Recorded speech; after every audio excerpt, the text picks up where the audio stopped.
जय श्री राधा रानी सरकार की, जय श्री कृष्ण भगवान की, जय श्रीमद् भागवत महापुराण की, जय सदगुरुदेव श्री बंसी वाले महाराज की।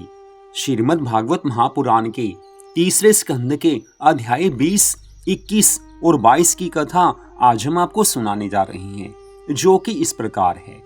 श्री सूत जी महाराज आगे की श्रीमद् भागवत महापुराण की कथा का वर्णन करते हुए शौनक आदि सब ऋषियों से कहने लगे हैं कि हे ऋषियों, वाराह अवतार की कथा सुनने से विदुर जी को अत्यंत प्रसन्नता प्राप्त हुई। तब उन्होंने मैत्रेय जी से पूछा है, हे महात्मन, ब्रह्मा जी ने संसारी जीवों को किस प्रकार उत्पन्न किया? अब आप ये वृतांत सुनाइए। मैत्रेय ऋषि कहने लगे हैं, जब पृथ्वी स्थिर हो चुकी तब श्री परब्रह्म प्रभु की माया से 24 तत्व प्रकट हुए। उसके अनंतर यक्ष नामक एक पुरुष उत्पन्न हुआ। जब उस पुरुष को भूख तथा प्यास लगी तब वह कोई भोज्य पदार्थ ना मिलने के कारण ब्रह्मा जी को खाने के लिए बढ़ चला। ऐसा देखकर ब्रह्मा जी ने क्रोधित होकर जब उसे ऐसा करने से मना किया, तब उनके क्रोध द्वारा रक्ष नामक एक तमोगुनी राक्षस की उत्पत्ति हुई। उन दोनों को देखकर ब्रह्मा जी ने भयभीत होकर जीवों को उत्पन्न करना बंद कर दिया तथा अपने मन में विचार किया है कि यदि मैं इस शरीर द्वारा अब अन्य जीवों को उत्पन्न करूंगा तो वे सभी तमोगुनी होंगे।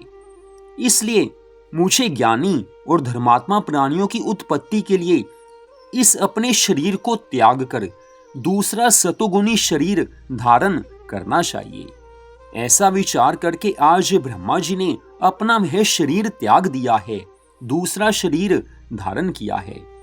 तत्पश्चात उस शरीर द्वारा दाहिने अंग से स्वायंभु मनु नामक एक पुरुष और बाएं अंग से शतरूपा नामक स्त्री का जन्म हुआ है। ब्रह्मा जी ने उन दोनों का परस्पर विवाह कर दिया। तब मनु महाराज ने ब्रह्मा जी से कहा है, हे महाराज, आप मेरे लिए क्या आज्ञा देते हैं? यह सुनकर ब्रह्मा जी ने विचार किया कि मेरे जिस शरीर से मनु तथा शतरूपा उत्पन्न हुए हैं, उस शरीर से मैंने श्री नारायण भगवान की तपस्या नहीं की थी। इसलिए श्री हरि का भजन किए बिना इन दोनों के द्वारा ज्ञानी और धर्मात्मा पुरुष उत्पन्न नहीं हो सकते। ऐसा सोचकर ब्रह्मा जी ने मनु और शतरूपा को ये आज्ञा दी है कि पहले आप श्री नारायण भगवान का भजन कीजिए, तपस्या कीजिए, प्रभु का स्मरण कीजिए, तत्पश्चात संसारी जीवों की उत्पत्ति करना। ब्रह्मा जी की ऐसी आज्ञा पाकर मनु तथा शतरूपा उसी समय तपस्या करने के लिए वन में चले गए हैं।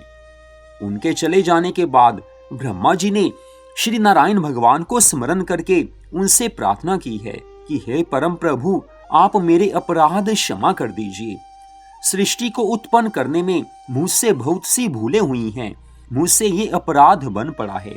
अब आप कृपा करके मुझे अपनी सामर्थ्य प्रदान करें, जिससे ये कार्य सरल हो जाए तथा मैं सृष्टि को उत्पन्न कर सकूं।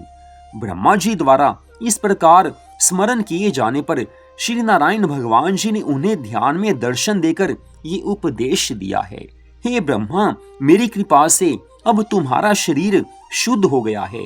अब तुम सृष्टि की रचना करो, उससे धर्मात्मा और ज्ञानी जीव उत्पन्न होंगे। श्री नारायण भगवान की ऐसी आज्ञा को पाकर ब्रह्मा जी ने उन्हीं की कृपा से मरीचि, कश्यप, अत्रि, अंगिरा, पुलस्त्य, कृतु, भृगु, वशिष्ठ, दक्ष तथा नारद ये 10 पुत्र उत्पन्न किए हैं। उन 10 पुत्रों ने ब्रह्मा जी से कहा है कि हे पिताजी, आप जो आज्ञा दें उस कार्य को करने के लिए हम प्रस्तुत हैं।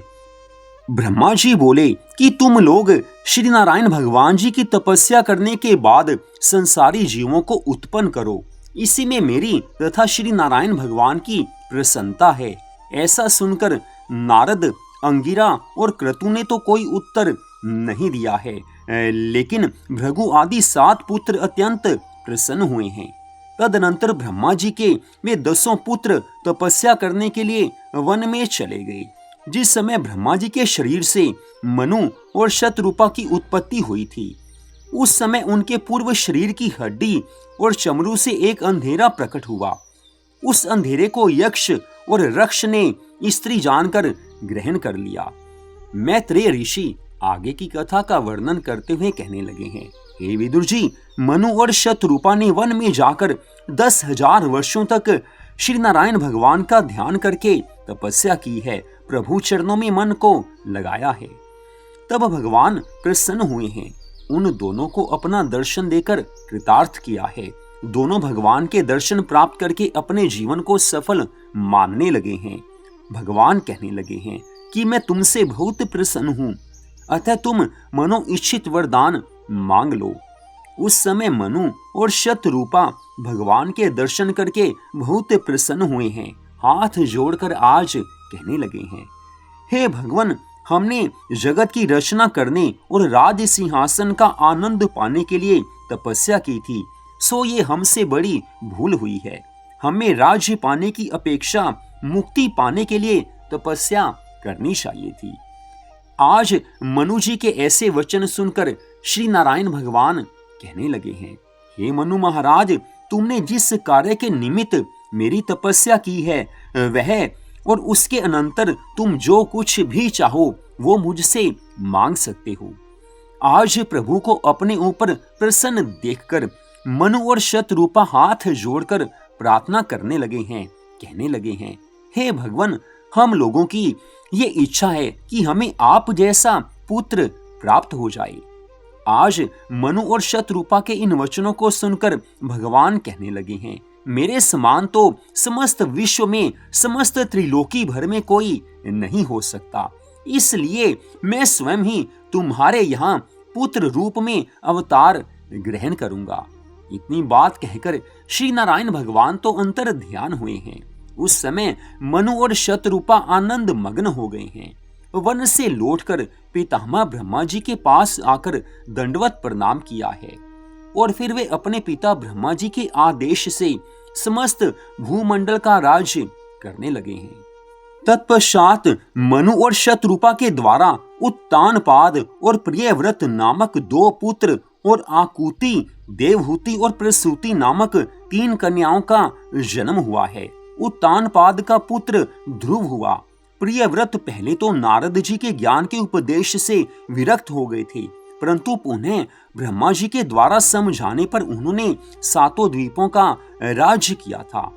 मनु महाराज ने आकुति का विवाह रुचि नामक ऋषि के साथ किया था। हे विदुर जी, ब्रह्मा जी के द्वितीय पुत्र कर्दम ऋषि ने भी अपने पिता के कथनानुसार 10,000 वर्षों तक श्री नारायण भगवान का तप किया। जब उनकी तपस्या से प्रसन्न होकर श्री नारायण भगवान ने उन्हें दर्शन दिए और वरदान मांगने के लिए कहा, तो उस समय कर्दम ऋषि हाथ जोड़कर प्रभु जी को साष्टांग दंडवत प्रणाम करते हैं। आज वो विनय करते हुए ठाकुर जी से कहने लगे हैं कि हे सर्वांतरयामी प्रभु, मैंने सृष्टि रचना के निमित्त तपस्या की है, इसलिए आप मुझको इसी के हेतु वरदान दीजिए।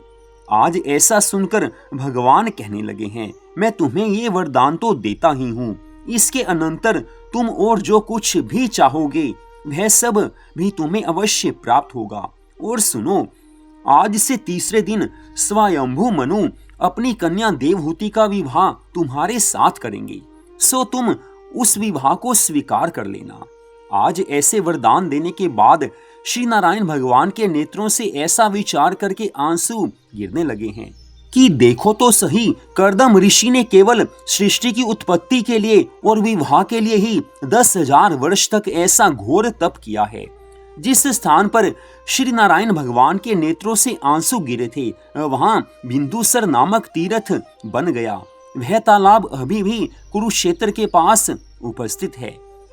तत्पश्चात श्री नारायण भगवान ने कर्दम ऋषि से कहा है, हे ऋषिवर, जो प्राणी इस सरोवर में स्नान करेगा उसका मन धर्म कर्मों में लग जाएगा और उसके सारे पाप नष्ट हो जाएंगे।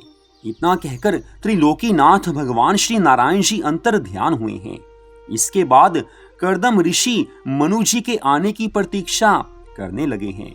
तीसरे दिन राजा मनु और रानी शतरूपा अपनी पुत्री देवहूति के सहित रत्न जटित सुंदर रथ पर सवार होकर बिंदुसर तीर्थ में आ गए हैं और वहां स्नान करने के बाद उन्होंने कर्दम ऋषि के आश्रम में जाकर कर्दम ऋषि को साष्टांग प्रणाम किया है।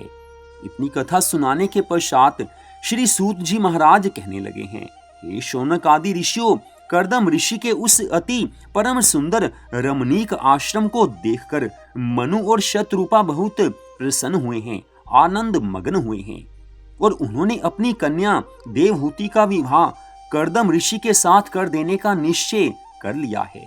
तदनंतर वे कर्दम ऋषि के आगे हाथ जोड़कर खड़े होकर इस प्रकार कहने लगे हैं, हे महर्षि, देवऋषि नारद जी के श्री मुख से आपके गुणानुवादों का वर्णन सुनकर मेरी पुत्री देवहूति की अभिलाषा आपके साथ विवाह की हुई है। उसने अपनी मनो इच्छा को अपनी माता से कहा था, अतः मैं उसे अपने साथ लेकर आया हूँ। अब यह मेरी कन्या आपकी सेवा में यहीं रहेगी। आज मनु जी के ऐसे वचन सुनकर कर्दम ऋषि प्रसन्न होते कहने लगे हैं, हे राजन, आपकी आज्ञा मुझे स्वीकार है। यदि कोई मनुष्य प्रेम सहित किसी को कुछ देता हो तो उसे अवश्य ही ग्रहण कर लेना चाहिए, नहीं तो पीछे उसको ना लेने पर दुख होता है, क्योंकि प्रेम भाव से बढ़कर कुछ नहीं हो सकता है। परंतु जब आपकी पुत्री के संतान उत्पन्न हो जाएगी तब मैं गृहस्थ आश्रम को त्याग कर तपस्या करने के लिए वन में चला जाऊंगा। कर्दम ऋषि की इस बात को राजा मनु ने स्वीकार किया है। मैत्रेय ऋषि आगे की कथा का वर्णन करते हुए कहने लगे हैं, हे विदुर जी, जब कर्दम ऋषि ने देवहूति के साथ विवाह करना स्वीकार कर लिया तब सबको आनंद हुआ है। उस समय मनु महाराज ने ऋषि के साथ अपनी पुत्री का विवाह विधि अनुसार किया है। तत्पश्चात मनु महाराज ने ऋषिवर से कहा है, हे महात्मन, मेरी सारी संपत्ति और राज्य के मालिक ब्राह्मण और ऋषि मुनि ही हैं। अब जबकि मेरी पुत्री का विवाह आपके साथ हो गया है, अब आपको किसी तरह की संपत्ति, धन, सेना आदि की आवश्यकता हो तो आप मेरे लिए आज्ञा कीजिए, मैं तुरंत ही भेज दूंगा। आज मनु महाराज के ऐसे वचन सुनकर कर्दम ऋषि मुस्कुराने लगे हैं, कहने लगे हैं, हे राजन, हमें इन वस्तुओं में से किसी की भी आवश्यकता नहीं है। इसके बाद जब राजा मनु और शतरूपा अपनी पुत्री देवहूति को कर्दम जी के पास छोड़कर घर को चलने लगे तब देवहूति रोने लगी हैं। तत्पश्चात राजा और रानी उसको धीरज बंधाकर ऋषि से आज्ञा मांगकर अपने घर की ओर चल पड़े हैं। इतनी कथा सुनाकर श्री सूत जी महाराज कहने लगे हैं, हे ऋषियों, देवहूति कर्दम जी की सेवा में तत्पर रहते हुए उनके प्रत्येक कार्य को बिना कहे ही कर देती थी। उनकी सेवा करना ही उसके जीवन का ध्येय बन चुका था। उधर मनु महाराज ने भस्मतीपुरी में जाकर, जहां वराह भगवान के रोम गिरने से कुशा प्रकट हो गई थी और ऋषि मुनियों द्वारा मंत्र पढ़े जाने के कारण जिसमें असुरों का प्रवेश होना असंभव था, वहां अपने सिंहासन पर बैठकर ये विचार किया है कि मेरे पास राज्य और संपत्ति अधिक है। संसारिक प्राणी अधिक धन हो जाने पर भी उसे अपने आनंद के लिए तो खर्च कर देते हैं, किंतु परलोक सुधारने के लिए दान पुण्य आदि कुछ नहीं करते हैं। भगवान जिस मनुष्य को धन संपत्ति दे, उसे चाहिए कि वह उस धन को श्री नारायण भगवान के नाम पर शुभ कर्मों में अवश्य लगाए। ऐसा सोचकर राजा मनु ने हर वर्ष विधि अनुसार यज्ञ करना आरंभ किया है। वे नित्य प्रति प्रातः काल ब्राह्मणों को अनेक गौएं और स्वर्ण आदि बहुत सी वस्तुएं दान में देने लगे। नित्य कर्मों से निश्चिंत होने के बाद वे साधु महात्माओं और ब्राह्मणों के मध्य में बैठकर श्री नारायण भगवान के गुणों को सुनते थे, उनकी लीला कथाओं को सुना करते थे, भजन करते थे। जिस समय कोई साधु संत अथवा महापुरुष नहीं होते थे, उस समय वे स्वयं ही भगवान नारायण का ध्यान करते और उनके श्री चरणों में मन को लगाते थे, भगवान के नाम का संकीर्तन करते थे। इस तरह 71 चतुर्युग पर्यंत उन्होंने राज्य किया। श्री नारायण भगवान की दया और हरि भजन के प्रताप के कारण अंत काल तक उनका यश और वैभव जैसे का तैसा बना रहा। उनका एक भी क्षण भगवान के भजन के बिना व्यतीत नहीं होता था। ठाकुर जी के चरणों में अपने मन को लगाते हुए वो अपना हर कार्य करते हैं। इस कारण सब और आनंद की वर्षा होती है। हर कोई उनके राज्य में आनंद सहित रहता है।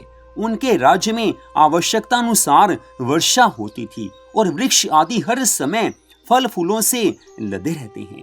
उनकी समस्त प्रजा सुख भोगते हुए भगवान नारायण का भजन संकीर्तन तथा स्मरण करती रहती थी। दुख का तो नाम भी किसी ने सपने में भी नहीं सुना था।